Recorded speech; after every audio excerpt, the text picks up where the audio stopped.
नमस्कार मित्रांनो, मी विजय कदम आपल्या सर्वांचं एज्युकेट टू इंडियामध्ये स्वागत करत आहे। आज आपण तलाठी भरती अभ्यासक्रम 2026 आता यावर्षी तर तलाठीची जी काही ऍडच्या बाबतीमध्ये सांगितलं जात होतं की 1700 पदांची जाहिरात आहे वगैरे वगैरे। आज 31 डिसेंबर आहे, म्हणजे 2025 मध्ये तर ऍड येणार नाहीये हे तर फिक्स झालंच।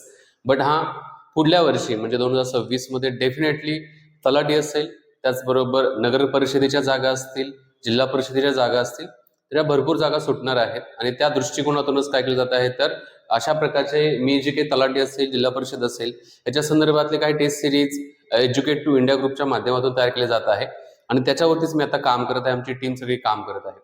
आता या व्हिडिओच्या माध्यमातून आपण तलाठी भरती अभ्यासक्रम 2026 जो आहे एकदम सविस्तर पद्धतीने काय करायचा आहे तर तो अभ्यासक्रम बघायचा आहे, जेणेकरून तुम्ही अभ्यास करत असताना काही बेसिक गोष्टी तुम्हाला माहिती असणं गरजेचे आहेत की त्या करायलाच पाहिजेत।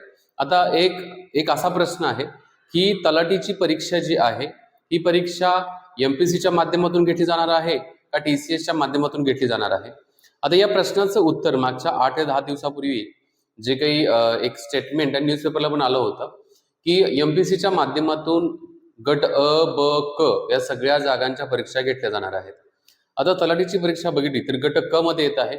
सो इथं कुठेतरी असं जाणवत आहे की एमपीसीच्या माध्यमातूनच ही काय केली जाईल तर परीक्षा घेतली जाईल। बघा, तरीही खाली मी एज्युकेट टू इंडिया ग्रुपचा मोबाईल ऍप्लिकेशनची लिंक दिलेली आहे, त्या लिंकवरती जावा, ऍप्लिकेशन डाउनलोड करा। त्या ठिकाणी मी तलाठी परीक्षेच्या संदर्भातल्या जी इन्फॉर्मेशन असेल त्याचबरोबर टेस्ट सिरीज मी तिथं ऍड करणार आहे आणि त्या टेस्ट सिरीज दोन प्रकारच्या राहतील।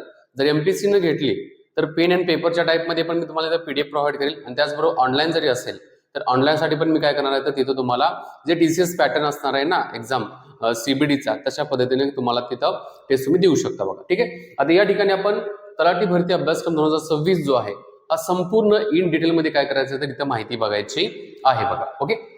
आता पहिला सगळ्यात महत्वाचा बेसिक प्रश्न जो राहतो विद्यार्थ्यांच्या बाबतीमध्ये की आता तलाठी भरती जर आहे तर याच्यासाठी एकूण विषय किती राहतात। बघा, सिंपल आहे। आता मी बेसिक पासून जे नवीन आहेत त्यांना विचारात घेऊन त्या आधारावरतीच काय करत आहे तर या ठिकाणी मी तुम्हाला माहिती प्रोव्हाइड करत आहे। आता इथं आपण बघितलं तर एकूण 4 महत्वाचे काय होत आहेत तर विषय मी मिळेल इथं डिव्हाइड करण्यात आलेले आहे। पहिला जो आहे हा सगळ्यांना माहिती आहे की सगळ्यात महत्वाचा विषय जो आहे तो इंग्लिश आहे। बघा, 1 नंबरला इंग्लिश आहे। 2 नंबरला जो आहे तो मराठी विषय येत आहे, मराठी। त्याच्यानंतर 3 नंबरला जो आहे तो गणित आणि बुद्धिमत्ता, गणित आणि बुद्धिमत्ता असेल, ओके, त्याला आपण मॅथ्स अँड रिझनिंग म्हणू। आणि त्याच्यानंतर सगळ्यात महत्वाचा जो आहे तो जीकेचा पार्ट येत आहे। बघा, ओके। या सगळ्यांच्या मध्येच काय राहते तर तलाठीची जी एक्झाम्स राहते ना तर त्या एक्झामच्या संदर्भातलं काय करण्यात आलं तर सांगण्यात आलेलं आहे। म्हणजे हे 4 महत्वाचे विषय या ठिकाणी येत आहेत। आता मुद्दा येतो की मग याचा अभ्यासक्रम कशा प्रकारे असेल।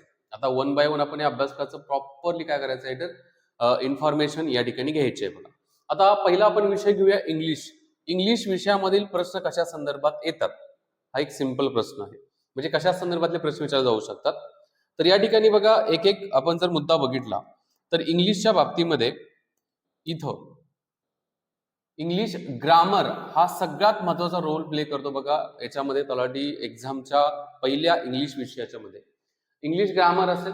आता याच्यामध्ये समानार्थी शब्दावरती प्रश्न विचारला जातो। जसं एक उदाहरण मी गेलेलं आहे की एकाच अर्थाचे वेगळे शब्दाला समानार्थी म्हणतो आपण, ही सिंपल मराठीमध्ये समजू शकतो। बट इंग्लिशमध्ये सिनोनिमस असं म्हणण्यात येतं। आता सिनोनिमस म्हणल्यानंतर तुम्ही इथं मी इंग्लिश मध्ये पण दिलेला आहे, त्याचा मराठीत अर्थ दिलाय, त्यामुळे तो सोप्या पद्धतीने तुम्हाला समजतो। एक सिनोनिमस असेल, उदाहरणार्थ ब्रेव असेल, ब्रेवला आपण जर समानार्थी शब्द बघितला तर कुठला आहे बोल्ड किंवा करेजियस असं म्हटलं जातं। तर अशा प्रकारचे नंबर ऑफ तुम्हाला समानार्थी शब्द विचारले जाऊ शकतात, जे की पॅटर्न ठरलेला आहे। एक्झामचा पॅटर्न पण माहिती आहे तुम्हाला, 100 क्वेश्चन्स राहतात, 200 गुण राहतात, म्हणजे एक प्रश्न 2 मार्काला असतो। बघा, एक झालं सिनोनिमच्या बाबतीमध्ये। दुसरा जो आहे तो मुद्दा अँटोनिमस म्हणण्यात आलेला आहे, विरोधार्थी शब्द जे आहेत, विरोधार्थी शब्द। उदाहरणार्थ सक्सेसच्या विरोधात आपण काय म्हणतो फेल्युअर आहे, तर सिंपल आहे। तर अशा प्रकारचे काय विचारले जातात प्रश्न विचारले जातात, म्हणजे सिनोनिमस असेल, अँटोनिमस असेल। त्यानंतर स्पेलिंग। आता स्पेलिंगच्या बाबतीमध्ये एखादं चुकीचं स्पेलिंग दिलं जातं किंवा एखाद्या वाक्यामध्ये तुम्हाला चुकीचं स्पेलिंग आयडेंटिफाय करायला विचारलं जातं, म्हणजे चुकीचा शब्द असेल ओळखायचा असेल किंवा योग्य शब्द निवडायचा असेल तर हे स्पेलिंगच्या बाबतीमध्ये येत आहे। बघा, त्याच्यानंतर नेक्स्ट जे आहे ते पंक्च्युएशन्स, म्हणजे आपण त्याला विरामचिन्ह म्हणतो। आता विरामचिन्हाच्या बाबतीमध्ये बघितलं की सिंपल आहे, कुठले कुठली विरामचिन्ह राहतात बघा. एक फुल स्टॉप आहे, ज्याला आपण पूर्णविराम मराठी भाषेमध्ये म्हणतो. कॉमा असेल, स्वल्पविराम असेल, त्यानंतर क्वेश्चन मार्क असेल, अपॉस्ट्रोफियस एस असेल, असे डिफरंट म्हणजे तुम्हाला माहिती आहे की अर्धविराम वगैरे. तर याचा वापर कशा पद्धतीने करायचा आहे, तशा प्रकारच्या संदर्भातले प्रश्न जे असतात ना ते विचारले जातात बघा. ओके. त्याच्यानंतर टेन्स म्हणजे आपण त्याला आपल्या भाषेमध्ये म्हणतो की काळ. काळाच्या बाबतीमध्ये प्रश्न विचारला जातो. आता काळा संदर्भातले जर प्रश्न बघितले तर काय बघा, एक प्रेझेंट टेन्स म्हणजे आपण आपल्या मराठी भाषेमध्ये काय म्हणतो की चालू काळ. आता चालू काळामध्ये चालू वर्तमान काळ असेल, त्याचबरोबर त्याच्यामध्ये आपण म्हणतो simple present tense, continuous present tense, past present tense, असे डिफरंट पार्ट्स येतात बघा. ओके. आता ह्याच्यामध्ये नेक्स्ट जो आहे तो पास्ट टेन्स असेल आणि फ्युचर टेन्स असेल. म्हणजेच वर्तमान काळ, भूतकाळ आणि भविष्यकाळ याचे जे परत 4 पार्ट झालेत ना त्याच्यावरतीच काय केलं जातं, प्रश्न विचारले जातात बघा. त्याच्यानंतर व्हॉइस. व्हॉइस म्हणजे काय म्हटलं गेलेलं आहे की आपल्याला चेंज द व्हॉइस याच्या संदर्भातले प्रश्न विचारले जातात की खाली जो दिलेले वाक्य आहे त्या वाक्याचा काय करायचं, व्हॉइस चेंज करा. 2 टाईपचे राहतात बघा. एक म्हणजे ऍक्टिव्ह व्हॉइस असेल आणि दुसरा आहे तो पॅसिव्ह व्हॉइस आहे. ठीक आहे, हे 2 प्रकार येतात. नेक्स्ट कथन किंवा आपण त्याला निवेदन म्हटलं जातं. आता कथन निवेदन मध्ये त्याला नरेशन्स म्हटलं जातं. आता याच्यामध्ये एक डायरेक्ट स्पीच असेल, दुसरा जो आहे तो इनडायरेक्ट स्पीच असेल. असे 2 काय केले जातात तर नरेशन्स मध्ये येतात बघा. नेक्स्ट त्याच्यानंतर येत आहे ते आर्टिकल्स. आता आर्टिकल्स मध्ये तुम्ही बघितलं तर आर्टिकल्स वरती कशा संदर्भातले प्रश्न विचारले जाऊ शकतात बघा. एकूण 3 टाईपचे आर्टिकल्स आहेत. कुठले आहेत बघा, ए अँड द, हे 3 प्रकारचे आर्टिकल्स आहेत. याच्या संदर्भातच काय केलं तर प्रश्न विचारले जातात. आता हा मुद्दा एक येतो की 12वीचा बेस पकडला जातो, म्हणजे असं म्हटलं की 12वी समान स्तर इंग्लिशचे प्रश्न विचारले जातात. डिपेंड आहे यावेळेला जर आपण बघितलं तर जागांची संख्या आणि फॉर्म भरणाऱ्यांचं प्रमाण जे असेल ते खूप जास्त असणार आहे. सो पॉसिबली असं असू शकतं की क्वेश्चनचा टफनेस थोडा जास्त असू शकतो बघा. त्याच्यानंतर नेक्स्ट जो आहे तो क्वेश्चन टॅग असेल. विधानाच्या शेवटी प्रश्न जोडणे जो असेल ना तो इथं देण्यात आला, क्वेश्चन टॅग असा आहे. तर याच्यावरती पण प्रश्न विचारले जातात बघा. त्याच्यानंतर नेक्स्ट जे आहे ते कशा संदर्भात आहे की व्होकॅब्युलरी, शब्द संग्रहाच्या बाबतीमध्ये, म्हणजे जसं मग मगाशी म्हणलं समानार्थी विरोधार्थी शब्द आहे ना, तशाच प्रकारे ऍडम्स अँड फ्रेजेस असतील. त्याच्यानंतर त्यांच्या अर्थासह कसा वापर करायला पाहिजे ते विचारलं जाऊ शकतं, किंवा एक असं सेंटेन्स दिलं जाईल आणि त्या सेंटेन्सला समान वाटणारा एकच शब्द विचारला जाऊ शकतो की या सेंटेन्ससाठी खाली कुठला शब्द काय तर समान वाटत आहे बघा. ठीक आहे. त्याच्यानंतर एक्सप्रेशन, नेक्स्ट काय तर एक्सप्रेशन या ठिकाणी मेन्शन करण्यात आलेलं आहे. एक्सप्रेशन म्हणजे दैनंदिन वापरातील वाक्य जे आहेत ना ती इथे विचारले जाऊ शकतात बघा. ओके. म्हणजे हे आपण आतापर्यंत बघितलं, पहिलं ए व्याकरण मध्ये बघितलं, बी जे आहे त्याच्यामध्ये व्होकॅब्युलरी बघितली इंग्लिश मधली, सी मध्ये फिल इन द ब्लँक. आता फिलिंग इन द ब्लँक म्हणजे योग्य शब्द वापरायचा आहे आणि ते जे रिकामे वाक्यामधील काही जागा रिकाम्यामध्ये दिली असतील ना त्या जागेमध्ये फिल करायचं आहे. देर इज अ पॉसिबिलिटी, इथं पॉसिबिलिटी काय राहते की व्याकरणचाच भाग काही प्रमाणामध्ये या ठिकाणी विचारला जातो बघा. नंतर सेंटेन्सचं स्ट्रक्चर विचारलं जातं. सेंटेन्स स्ट्रक्चर, वाक्य रचना. आता sentence structure sorry sentence structure जर तुम्ही बघितली या ठिकाणी काय काय देण्यात आले की बघा, एक म्हणजे एरर डिटेक्शन करायचे आहे. एखादं वाक्य दिलं जाईल आणि त्या वाक्यामधील काही एरर्स, जसं की काळा संदर्भात म्हणजे टेन्सच्या बाबतीमध्ये असेल, काही सिनोनिम्सच्या बाबतीमध्ये असेल, काही वेळेला तिथं आपण आर्टिकल्स कुठले चुकीचे वापरलेत का ते आयडेंटिफाय करायचं, म्हणजेच एरर डिटेक्शन म्हणण्यात आलेलं आहे. नंतर टाइप्स ऑफ सेंटेन्स मध्ये, टाइप्स ऑफ सेंटेन्स मध्ये काय म्हणण्यात आलेलं आहे की असर्टिव्ह असेल, इंट्रोगेटिव्ह असेल किंवा इम्परेटिव्ह असेल. तर हे काय केलं जातं, सेंटेन्सच्या बाबतीमध्ये, स्ट्रक्चरच्या बाबतीमध्ये प्रश्न विचारले जातात. ठीक आहे. म्हणजे इंग्लिश मधले हे काय तर महत्वाचे टॉपिक्स आहेत, त्यांना तुम्हाला करावेच लागणार आहेत.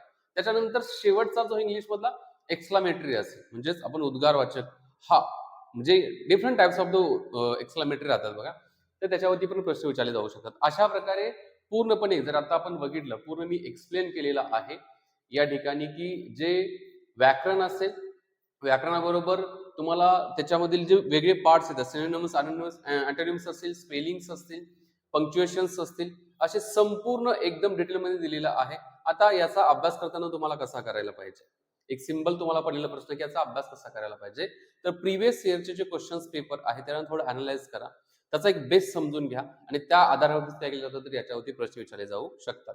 इथं आपण इंग्लिश कंप्लीट केलेलं आहे. आता मराठीच्या बाबतीमध्ये विषय दुसरा जो आहे तो मराठी आहे. दुसऱ्या विषयामध्ये मराठी व्याकरणवरती प्रश्न, जसं इंग्लिशमध्ये आहे ना सेम तशाच पद्धतीने मराठीमध्ये प्रश्न विचारले जातात मराठी व्याकरणच्या बाबतीमध्ये. आता मराठी व्याकरणमध्ये जर आपण या ठिकाणी बघितलं तर मराठी व्याकरणमध्ये काय काय सांगण्यात आलेलं आहे बघा. इथे बघा, वाक्य रचना पहिला मुद्दा जो आहे तो मराठी व्याकरणमधला वाक्य रचना. याच्यामध्ये साधे, संयुक्त आणि मिश्र वाक्य जे आहेत ना याच्यावरती प्रश्न विचारले जातात बघा. साधे, संयुक्त आणि मिश्र वाक्य आहे. त्याच्यानंतर शब्दार्थ बघितला आपण. शब्दार्थामध्ये शब्दांचा अचूक अर्थ जो आहे मेन्शन करणं गरजेचं आहे, ते शब्दार्थामध्ये येत आहे बघा. म्हणजे पहिला जो आहे तो वाक्य रचना, दुसरा शब्दार्थ, तिसरा जो आहे तो प्रयोग. आता प्रयोग जे आहेत एकूण या ठिकाणी बघितलं तर 3 प्रयोग आहेत, म्हणजे कर्तरी, कर्मणी आणि भावे प्रयोग. हे डिफरंट प्रयोग आहेत. याच्या संदर्भात पण आयोगाच्या माध्यमातून जसं एमपीएससीला जर प्रश्न विचारलेत ना, समजा हा जर आयोगाकडे पेपर गेला, मी म्हणेल की 80% चान्सेस तिकडेच आहे.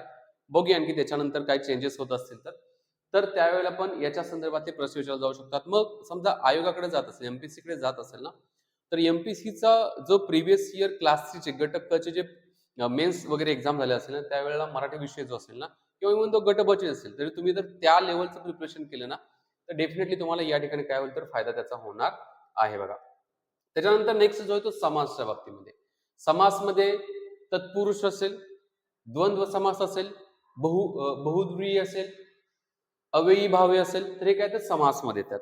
सेम समानार्थी आणि विरुद्धार्थी शब्द जर आपण या ठिकाणी बघितलं, जसं आपण इंग्लिशच्या बाबतीमध्ये समानार्थी विरुद्धार्थी, तशाच प्रकारे समानार्थी आणि विरुद्धार्थी शब्द या ठिकाणी पण विचारले जाऊ शकतात बघा. ठीक आहे.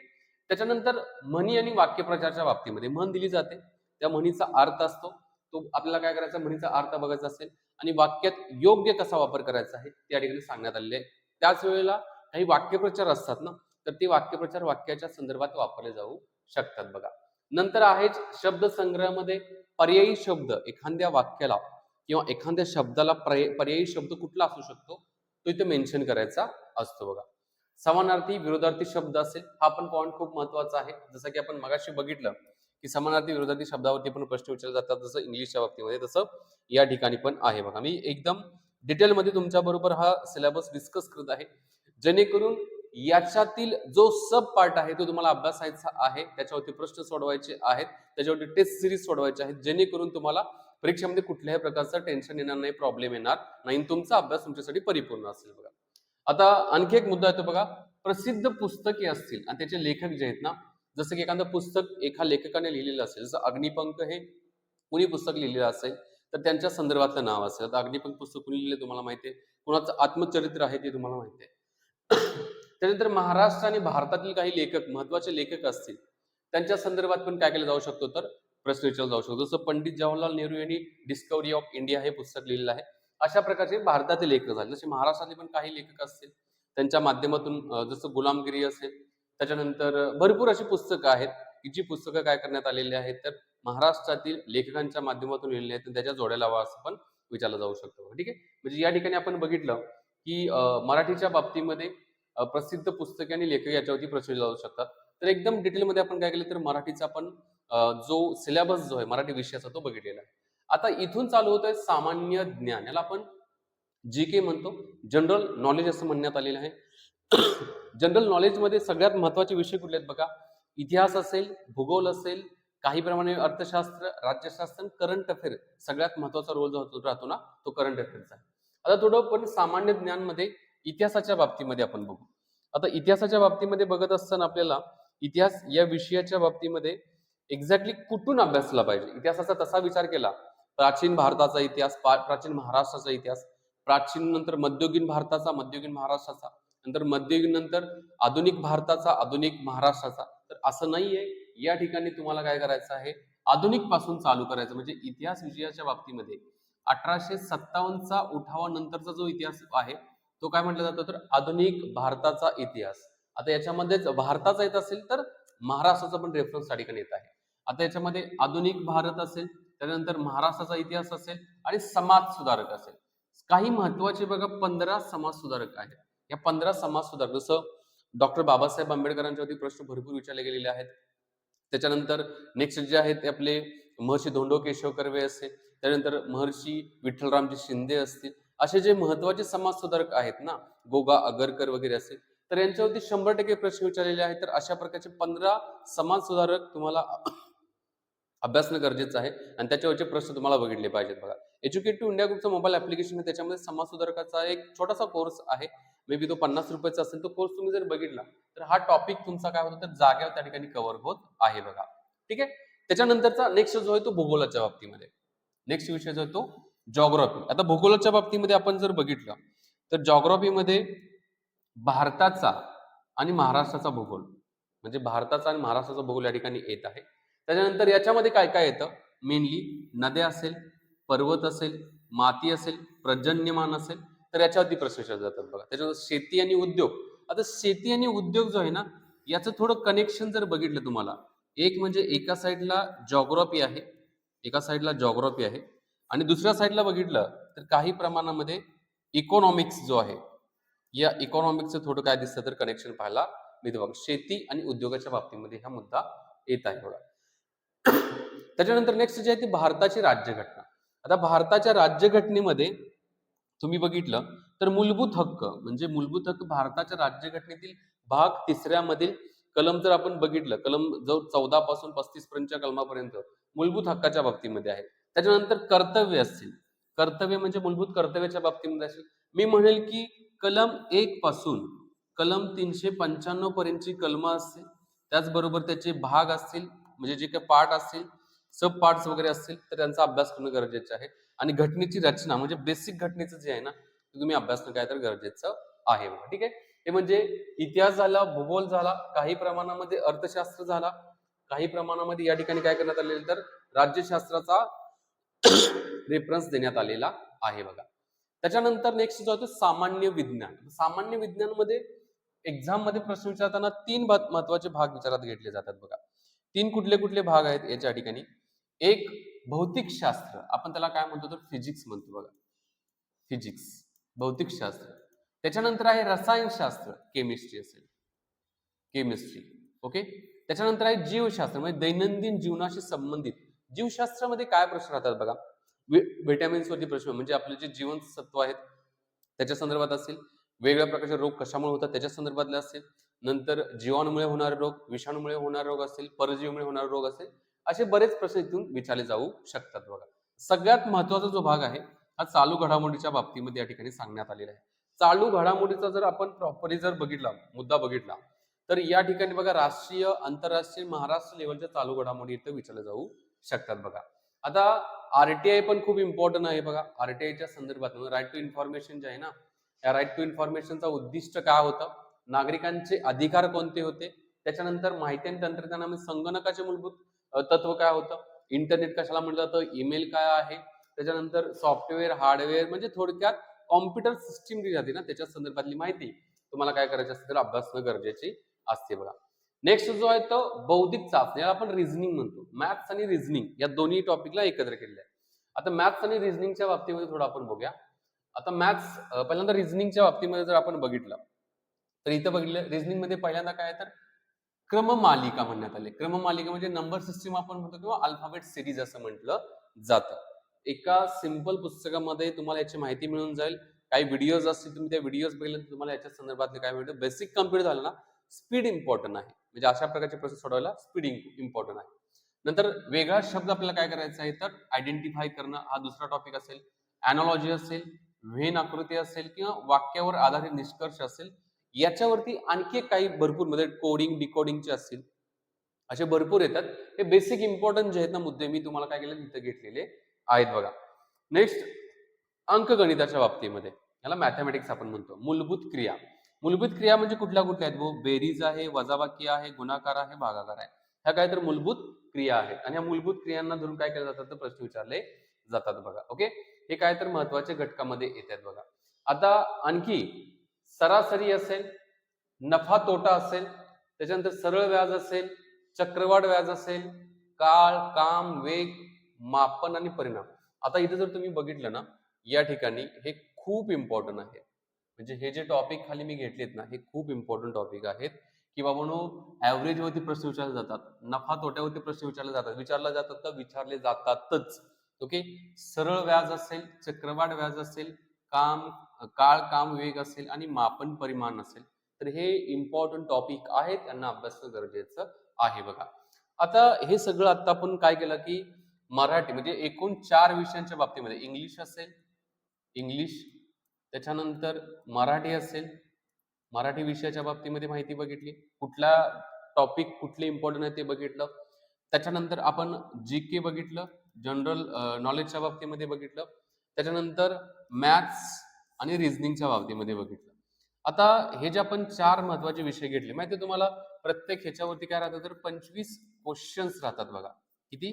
25 क्वेश्चन्स असणार आहेत आणि हे 25 क्वेश्चनमधून किती 100 टोटल क्वेश्चन्स असणार आहेत आणि 100 क्वेश्चन्स किती मार्काला असणार आहेत तर टोटली 200 मार्क्स म्हणजे एक प्रश्न जो आहे तो कितीला असणार आहे तर 200 मार्क, एक प्रश्न 2 मार्काला असेल 200 मार्क्स असणार आहेत बघा. आता या सगळ्यावरती भर देत असताना कशावरती देणं गरजेचं आहे की जे शॉर्टमध्ये मी दिलेलं आहे. मराठी आणि इंग्लिश जर तुम्ही बघितला तर हा स्कोर वाढवण्यासाठी उपयोग होतो बघा, मराठी आणि इंग्लिशचा. बुद्धिमत्ता हा वेळेचा खेळ आहे, बरोबर आहे. कारण तुम्हाला काहीतरी असं काहीतरी दिलं असेल, असं काहीतरी दिलं असेल याच्यामध्ये तुम्हाला, आता हे सोपं मी तुम्हाला सांगते, असं असं काहीतरी देतील, ह्यातलं त्रिकोण मोजा म्हणतील. It's time consuming process. So ही जी प्रोसेस आहे ना वेळ खाणारी आहे. याच्यासाठी तुम्हाला फक्त आणि फक्त सराव पाहिजे. तशा प्रश्नांना तुम्हाला जास्तीत जास्त प्रॅक्टिस करणं काय तर तसल्या प्रश्नांचं गरजेचं आहे बघा. त्याच्यानंतर आहे गणित विषयाच्या बाबतीमध्ये. गणित विषयामध्ये 2 राहतात, एक सूत्र आणि सराव. सगळ्याच बाबतीमध्ये मी म्हणेल की सूत्र आणि सराव या 2 गोष्टी खूप इम्पॉर्टंट आहेत बघा.